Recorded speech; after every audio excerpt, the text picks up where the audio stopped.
Welcome back to Gentle Within.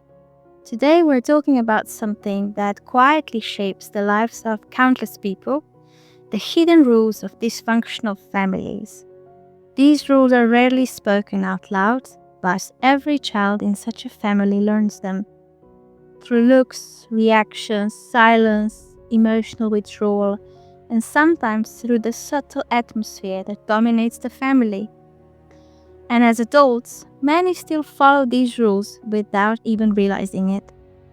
Let's walk through the 6 most common rules of dysfunctional families and how they shape a child's emotional world. Number 1, the rule of shame. You must be perfect. In dysfunctional families, perfection isn't a goal, it's a requirement.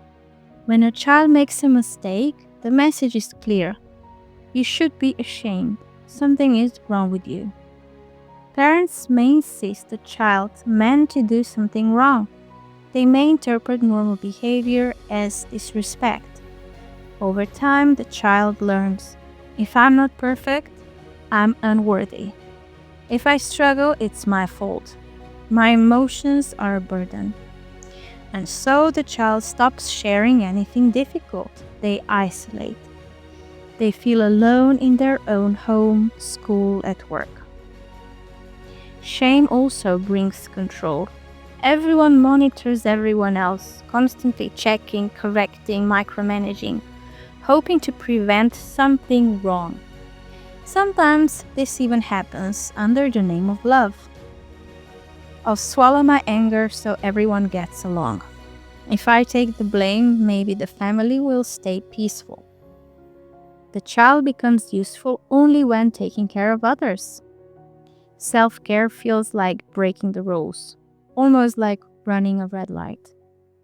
And if they cross a boundary, even something simple like feeling happy in a household where the rule is to be sad, they feel like a traitor. This is the emotional prison of shame. Number 2, the rule of confusion. Feel what we tell you to feel. In these families, a child's emotions are rewritten by the parent.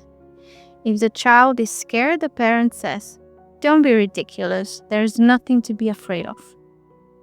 If the child is hurt, the parent replies, "You're just too sensitive." Over time, the child learns one painful lesson. My feelings are wrong, therefore I am wrong. This is the death of intuition. Instead of trusting their body, their senses, their emotional signals, they learn to override them. They slowly disconnect from themselves and begin mirroring the parent's emotions instead. But healing begins when the person learns to tune in again, to feel injustice and protect themselves, to feel fear and take it seriously, to feel sadness without shame. Reclaiming intuition is reclaiming the self. Number 3, the rule of distorted reality. What you see isn't what's happening. In many dysfunctional families, the truth is constantly twisted. A child witnesses conflict, but the parent insists, "We're not fighting." A parent explodes in rage, and moments later pretends like nothing happened. A child is hurt and the parent says, "You're imagining it." Gaslighting, intentional or not, creates a world where reality becomes unstable. Children learn to doubt their own perceptions, memories, and judgment.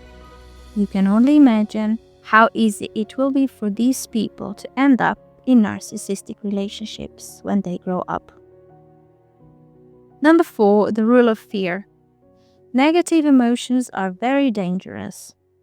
In a dysfunctional household, very often emotions like anger, sadness, or fear are not allowed. Children quickly learn that expressing them leads to punishment, mockery, or withdrawal. So they suppress everything bad, but emotions don't just disappear. They go inward, turning into anxiety, chronic tension, self-criticism, or depression. The rule becomes, stay quiet, stay small, don't upset anyone. Number 5, the rule that pain is normal. In these families, suffering becomes part of daily life. Emotional pain, chaos, unpredictability, they're all treated as normal. Children adapt to constant stress, walking on eggshells, and unresolved conflict. As adults, they may accept painful relationships or unhealthy environments simply because they feel familiar.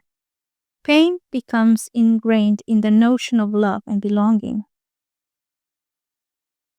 Number 6, the rule of roles. Everyone must play their part.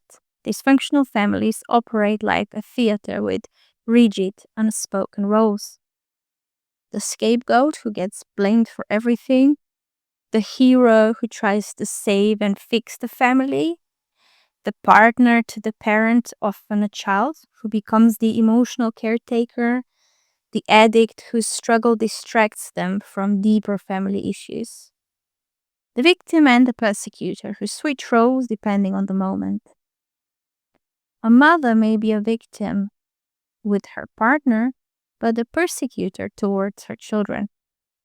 A child may become the rescuer trying to hold the family together. These roles create identity wounds that can last a lifetime, until the person realizes the role was never truly theirs. If any part of this video resonates with your own experience, know this: dysfunctional families create patterns, not destiny. What was learned can be unlearned. What was wounded can be healed.